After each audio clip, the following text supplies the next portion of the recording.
સુરતના સરથાણા વિસ્તારમાં આવેલા નેચર પાર્ક પાછળ તાપી નદીમાં ગઈકાલે ધૂળેટીના તહેવાર દરમિયાન નહાવા ગયેલા 3 યુવકોમાંથી 2 યુવકો ડૂબી ગયાનો ગમખ્વાર બનાવ બન્યો હતો। આ ઘટનામાં એક યુવકનો જીવ બચી ગયો હતો, જ્યારે એકનો મૃતદેહ મળી આવ્યો છે અને એકબીજાની શોધખોળ યથાવત છે। ફાયર વિભાગ પાસેથી મળતી માહિતી મુજબ ગઈકાલે ધૂળેટીની ઉજવણી દરમિયાન 3 યુવકો તાપી નદીમાં નહાવા માટે ઉતર્યા હતા। નહાવા દરમિયાન અચાનક ઊંડા પાણીમાં ઉતરી જતા 3માંથી 2 યુવકો ડૂબવા લાગ્યા હતા, જ્યારે એક યુવકને તરતા આવડતું હોવાને કારણે તેને કોઈક રીતે જીવ બચાવી બહાર નીકળવામાં સફળતા મેળવી હતી।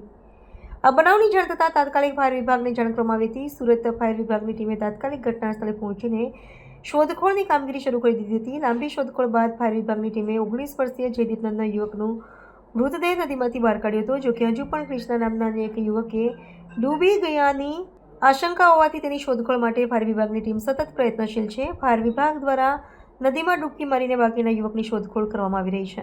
કેમેરામેન હકીમ શેખ સાથે વસીમ હાસમીનો રિપોર્ટ, આઝાદ ન્યૂઝ, સુરત।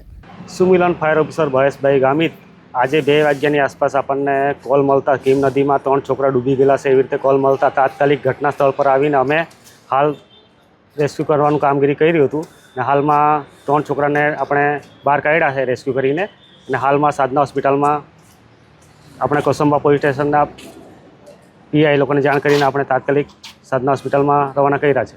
जय श्रीराम। मेरा नाम प्रशांत भाई पात्र, आरा रेसिडेंसी पानसरा गांव, मांगलोर तालुका ने आज जो है कि ये जो घटना हुआ, सुबेरे तीनों भाई जो है मेरी फ्रेंड है और आरा रेसिडेंसी में ही रहते हैं, जो कि कलर मेरे को सुबेरे लगा के गए और उसकी बाद जो है उनकी नदी में नहाने जाने के बाद ये इनकी दुर्घटना तीनों की हुआ।